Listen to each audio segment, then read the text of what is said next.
Hello and good morning dear students. अभी तक हमने सर्कुलेटरी सिस्टम में ब्लड के कॉम्पोजिशन, ब्लड के फंक्शंस और ब्लड क्लॉटिंग के बारे में स्टडी किया। सर्कुलेटरी सिस्टम को आगे कंटिन्यू करते हुए आज हम कार्डियक साइकिल के बारे में जानकारी प्राप्त करेंगे। कार्डियक साइकिल ब्लड सर्कुलेशन में इम्पॉर्टेंट रोल प्ले करता है क्योंकि इसमें जो मैकेनिकल इवेंट्स होते हैं वो ब्लड के फ्लो को वेन्स से हार्ट में और फिर आर्टरीज में बनाए रखने में काम करते हैं। So let's begin with the today's topic that is cardiac cycle. Cardiac cycle study करने से पहले हम समझते हैं what is a heart beat. Heart beat क्या है? It is the rhythmic contraction and relaxation of heart. जो ऑल्टरनेट कॉन्ट्रैक्शन और रिलैक्सेशन हार्ट का होता है उसे हार्ट बीट कहते हैं। हर हार्ट बीट में एक सिस्टोल होता है और एक डायस्टोल होता है। सिस्टोल में क्या होता है? हार्ट जो है वो कॉन्ट्रैक्ट होता है और डायस्टोल में क्या होता है? हार्ट जो है वो रिलैक्स होता है। जिस रेट से हार्ट बीट करता है उसको हम कहते हैं heart rate. Normally adult humans में हार्ट जो है वो अप्रॉक्सीमेटली 72 टाइम्स या 75 टाइम्स पर मिनट जो है वो बीट करता है। इसको इसका हार्ट रेट कहते हैं। हार्ट बीट में क्या होता है? Contraction of atria which is followed by the contraction of ventricles. उसके बाद जो है हार्ट रिलैक्स होता है, सारे चैम्बर्स जो हैं उसके रिलैक्स होते हैं और उसके बाद फिर नेक्स्ट हार्ट बीट जो है वो शुरू होती है। इस फिगर में हम हार्ट बीट के जो कोऑर्डिनेटेड इवेंट्स हैं उनका क्या सक्सेशन है उसको स्टडी करेंगे। We will begin with the atrial diastole. Diastole means relaxation, तो इसमें एट्रिया जो है वो रिलैक्स कर रहा है। ये लाइट ब्लू जो है वो एट्रिया है, तो ये एट्रियल पोर्शन जो है जब रिलैक्स हो रहा है एट्रियल डायस्टोल में तो इसमें ब्लड जो है वो भर रहा है, वेन्स जो हैं इसको फिल कर रही हैं। नेक्स्ट सीक्वेंस में क्या होता है? Atrial diastole. अब एट्रिया जो है वो डायस्टोल में आएगा, यानी कि अब वो कॉन्ट्रैक्ट करेगा, तो जितना भी ब्लड यहाँ एक्यूमुलेट हुआ था वो ब्लड अब कहाँ पंप हो जाएगा? Into the ventricles. Okay, next step में अब वेंट्रिकुलर सिस्टोल होगा, यानी कि अब वेंट्रिकल्स जो हैं वो कॉन्ट्रैक्ट करेंगे और जब वेंट्रिकल्स कॉन्ट्रैक्ट करेंगे तो इसमें जो भी ब्लड प्रेजेंट है वो कहाँ पंप होगा? Into the arteries. तो ये एरोज दिखा रहे हैं कि ब्लड जो है वो वेंट्रिकल से आर्टरीज में जा रहा है। और फिर नेक्स्ट सक्सेसिव स्टेप जो है वो है वेंट्रिकुलर सिस्टोल। वेंट्रिकुलर सिस्टोल में क्या हो रहा है? वेंट्रिकल्स जो हैं वो अब रिलैक्स हो रही हैं। तो ये जो है वो सक्सेशन है कोऑर्डिनेटेड इवेंट्स का, जिसमें atrial diastole, atrial systole, ventricular systole और वेंट्रिकुलर डायस्टोल जो हैं वो होते हैं। तो अब हम समझेंगे what is a cardiac cycle. ये जो वेरियस इवेंट्स हमने स्टडी करे विच हार्ट में, जो कि एक हार्ट बीट में हो रहे थे, वो बारी बारी रिपीट होते हैं इन अ साइक्लिक ऑर्डर। तो नेक्स्ट हार्ट बीट में भी यही इवेंट्स रिपीट होते हैं। तो ये जो साइक्लिक रिपीटिशन है हार्ट इवेंट्स का, सिस्टोल और डायस्टोल का, ये कॉन्स्टिट्यूट करता है कार्डियक साइकिल। तो कार्डियक साइकिल के क्या इवेंट्स हुए? Systole and diastole. सिस्टोल में क्या हो रहा है? Contraction of heart chambers. Diastole में क्या हो रहा है? Relaxation of heart chambers. तो वेंट्रिकल्स और ऑरिकल्स दोनों जो हैं वो कॉन्ट्रैक्ट भी होते हैं और दोनों ही जो हैं वो रिलैक्स भी होते हैं, और एक हार्ट बीट का जो इवेंट है वो दूसरे हार्ट बीट में रिपीट होता है। इसको हम कार्डियक साइकिल कहते हैं। तो एक हार्ट बीट में, एक सिंगल बीट में हार्ट कॉन्ट्रैक्ट भी हो रहा है और रिलैक्स भी हो रहा है। तो एक बीट के इवेंट्स दूसरे बीट में भी रिपीट हो रहे हैं। कार्डियक साइकिल को जब हम समझते हैं तो अगर हम उसमें एक मिनट में हार्ट जो है वो 75 टाइम्स बीट हो रहा है, ठीक है। इस फिगर में 72 से 75 होता है, यहाँ पे हमने 75 का फिगर लिया है। तो एक मिनट में 75 टाइम्स वो बीट हो रहा है, तो हम एक बीट का टाइम कैसे निकालेंगे? ठीक है, तो 1 मिनट में कितने सेकेंड्स होते हैं 60, तो 60 अपॉन कितने बीट्स हो रहे हैं 1 मिनट में 75, तो क्या निकला 0.8 सेकेंड्स। तो इस 0.8 सेकेंड्स में हार्ट जो है वो कॉन्ट्रैक्ट भी हो रहा है और हार्ट जो है वो रिलैक्स भी हो रहा है। तो इस साइकिल को जब हम ब्रेक करते हैं, कार्डियक साइकिल का हम ब्रेकअप करते हैं, तो हम ये देखते हैं कि एट्रियल साइकिल और वेंट्रिकुलर साइकिल। एट्रियल साइकिल जो है उसमें 0.1 मिनट्स का सिस्टोल होता है, एट्रियल सिस्टोल, और 0.7 मिनट्स का एट्रियल डायस्टोल होता है। वेंट्रिकल्स में क्या होता है, सिस्टोल जो है वो 0.3 सेकेंड्स का होता है, डायस्टोल जो है वो 0.5 सेकेंड्स का होता है। जॉइंट डायस्टोल जो है उसके बारे में हम बाद में स्टडी करेंगे। अब जो ब्रेकडाउन है उसको हम जब स्टडी कर रहे हैं तो दोनों एट्रिया जो हैं वो लेफ़्ट और राइट एट्रिया जो हैं वो 0.1 सेकेंड्स के लिए जो है एट्रियल सिस्टोल में कॉन्ट्रैक्ट होते हैं। ठीक है, कैसे होते हैं, एवी नोड जो है या पेस मेकर जो है वो इलेक्ट्रिकल सिग्नल्स भेजता है और ये जो है एट्रियल सिस्टोल जो है वो फिर होता है।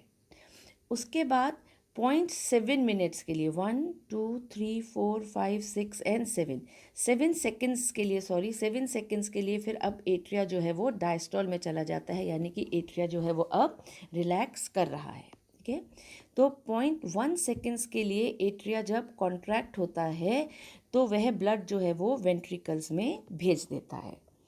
जब एट्रिया रिलैक्स कर रहे होते हैं तो उसी टाइम पर वेंट्रिकल जो है वो सिस्टोल में जाता है, यानी कि वेंट्रिकल जो है वो कॉन्ट्रैक्ट हो रहा होता है। तो 0.3 सेकेंड्स में जब एट्रिया रिलैक्स हो रहे हैं उसी टाइम पर 0.3 सेकेंड्स में वेंट्रिया जो है वो कॉन्ट्रैक्ट हो रहा है और एट्रिया जो है वो रिलैक्स हो रहा है।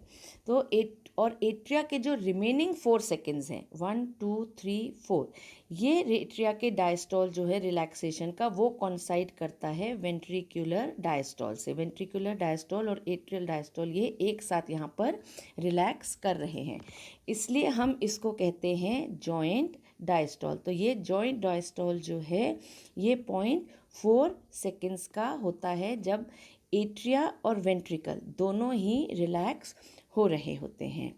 तो इसलिए हम इसमें कहते हैं कि सारे चैम्बर्स जो हैं वो यहाँ पर रिलैक्स हो रहे हैं।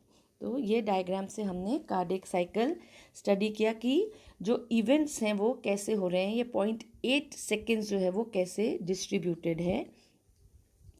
तो कार्डियक साइकिल में जो sequence of events in one heart beat है, क्या हो रहा था हमने फिगर में देखा, एट्रिया जो है वो कंटिन्यूसली ब्लड रिसीव करते हैं वेन से, तो उसमें एक प्रेशर डेवलप हो जाता है एट्रिया में, तो वो एट्रिया जो है उसमें फिर एवी वाल्व्स जो है वो दोनों वेंट्रिकल्स और ऑरिकल्स के बीच में वो खुल जाते हैं।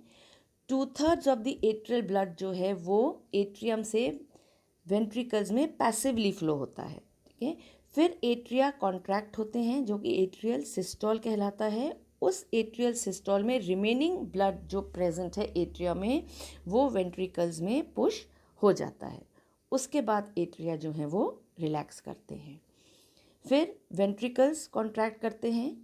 वेंट्रिकल्स जब कॉन्ट्रैक्ट करते हैं तो एवी वाल्व्स जो हैं वो बंद हो जाते हैं, लेकिन एओर्टिक और पल्मोनरी सेमी ल्यूनर वाल्व्स जो हैं वो इस टाइम पर खुल जाते हैं। वेंट्रिकुलर कॉन्ट्रैक्शन में क्या होता है, it pumps all the blood into the arteries. जब वेंट्रिकुलर सिस्टोल हो रहा है तो आर्टरीज में ब्लड जो है वो वेंट्रिकल से पंप हो रहा है। उसके बाद वेंट्रिकल्स रिलैक्स करते हैं।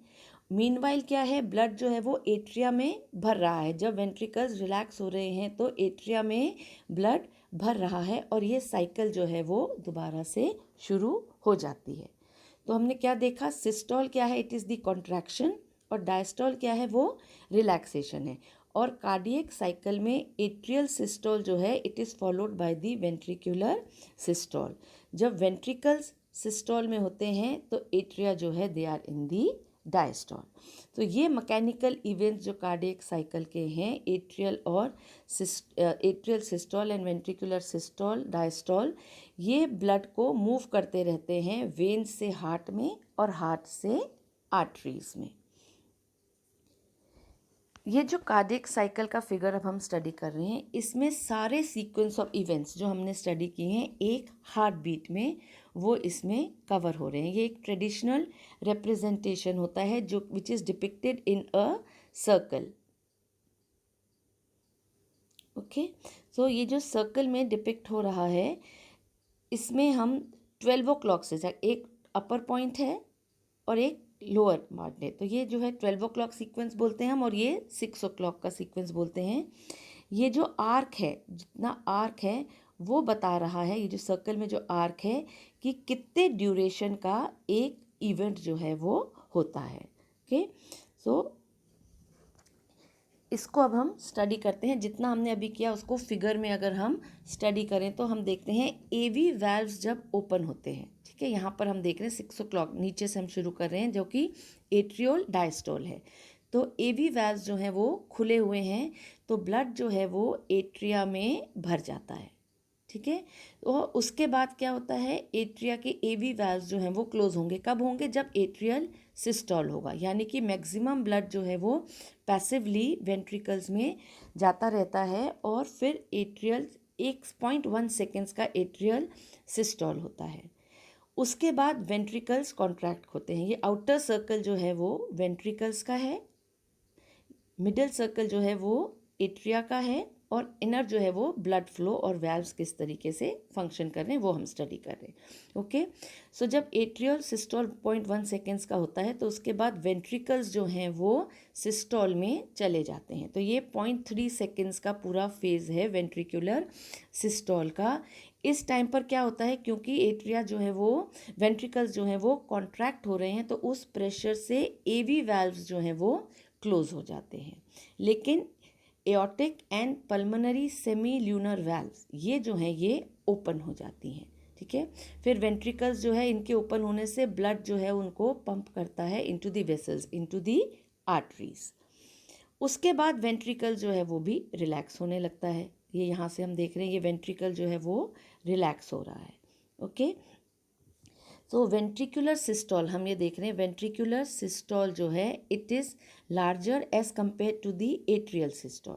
एट्रियल सिस्टोल सिर्फ 0.1 सेकेंड्स का है, लेकिन वेंट्रिकुलर सिस्टोल 0.3 सेकेंड्स का, यानी कि इस सिस्टोल से जो ब्लड आर्टरीज में जा रहा है वो ज़्यादा इम्पॉर्टेंट हो जाता है। ओके, एट्रिया जो है वो ब्लड कितना, atria sends 25 ml of blood to each ventricle जब वो एट्रियल सिस्टोल में होता है।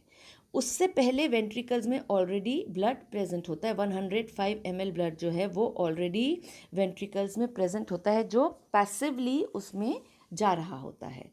तो at the end of each ventricular diastole, यानी कि जब वेंट्रिकल्स जब ईच डायस्टोल में जाएंगे, तो उसके एंड में क्या होता है, हर वेंट्रिकल में ये 25 जो एट्रियल सिस्टोल से आया है ये ब्लड, ठीक है, और जो पैसिवली आया है 25 ml प्लस 105 ml जो इसके डायस्टोल में ऑलरेडी प्रेजेंट है, वो मिलकर अब फॉर्म करते हैं 130 ml ऑफ ब्लड। इसको हम कहते हैं एन डायस्टोलिक वॉल्यूम, जो कि वेंट्रिकल्स में प्रेजेंट होता है, वेंट्रिकुलर डायस्टोल।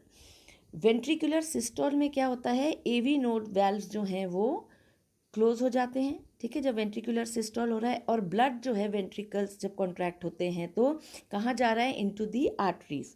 तो ये पंप करते हैं 70 ml ऑफ ब्लड, यानी कि 130 ml ऑफ ब्लड जो वेंट्रिकल्स में प्रेजेंट था, वो वेंट्रिकुलर सिस्टोल की वजह से 0.3 सेकेंड्स में जो हो रहा है वो 70 ml पंप करते हैं इनटू दी आर्टरीज। इसे हम कहते हैं स्ट्रोक वॉल्यूम। तो अब वेंट्रिकल्स में कितना ब्लड बचा, 130 माइनस 70, 60 ml ब्लड जो है वो अब ईच वेंट्रिकल में वापस बचा हुआ रहता है। ठीक है, this is termed as the end ventricular systolic volume. तो जब ये फोर्स ऑफ कॉन्ट्रैक्शन वेंट्रिकल्स का होता है, तो मैंने आपको बताया एवी वैल्व्स जो हैं वो क्लोज हो जाती हैं, लेकिन सेमी ल्यूनर वैल्व्स जो हैं वो खुल जाती हैं।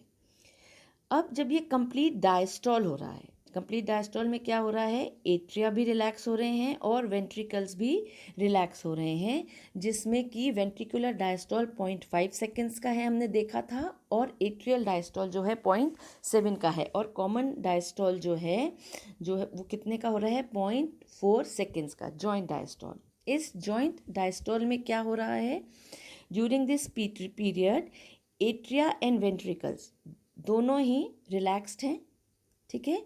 एवी वैल्व्स जो हैं वो खुले हुए हैं, तो ब्लड पैसिवली भी वेंट्रिकल्स में जा रहा है। सेमील्यूनर वैल्व्स जो हैं वो बंद हैं, यानी कि अब इस वक्त ब्लड जो है वो आर्टरीज में नहीं जा रहा है। एट्रिया जो है वो ब्लड रिसीव कर रहा है, हमने ऊपर वाली फिगर में देखा था, वेन्स से, और वेंट्रिकल्स को वो पैसिवली पास कर रहा है एवी वैल्व्स के थ्रू। 45 ml ऑफ ब्लड जो है वो इस तरीके से वेंट्रिकल्स में एंटर हो जाता है। तो 150 + 45 105 ml जो 50 + 45 150 ml 105 ml जो है वो ईच वेंट्रिकल में अब ब्लड जो है वो प्रेजेंट होता है।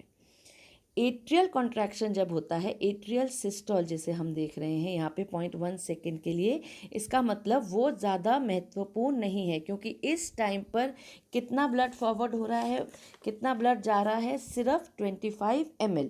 बाकी का 45 ml कब गया, पैसिवली गया है during the diastolic phase, joint diastole में पास हुआ है। तो एट्रियल सिस्टोल से ज़्यादा इम्पॉर्टेंट हो जाता है वेंट्रिकुलर सिस्टोल। तो ये सीक्वेंस ऑफ इवेंट्स हैं एक कार्डियक साइकिल के। तो you will ask a question कि इतने इवेंट्स इवेंट्स एक हार्ट बीट में हो रहे हैं, all these events in one heart beat? The answer is yes. The cardiac cycle जो है उसमें प्रिसाइज सीक्वेंस ऑफ इवेंट्स होते हैं जो कि ब्लड को मूव करते रहते हैं वेन्स से हार्ट में और हार्ट से आर्टरीज में। जब कार्डियक साइकिल हो रहा होता है तो उस टाइम पर हार्ट साउंड्स जो हैं वो भी क्रिएट होते हैं। दो हार्ट साउंड्स जो हैं वो हमें सुनाई देते हैं स्टेथोस्कोप से। कौन कौन से हैं? लब एंड डब, लब डब।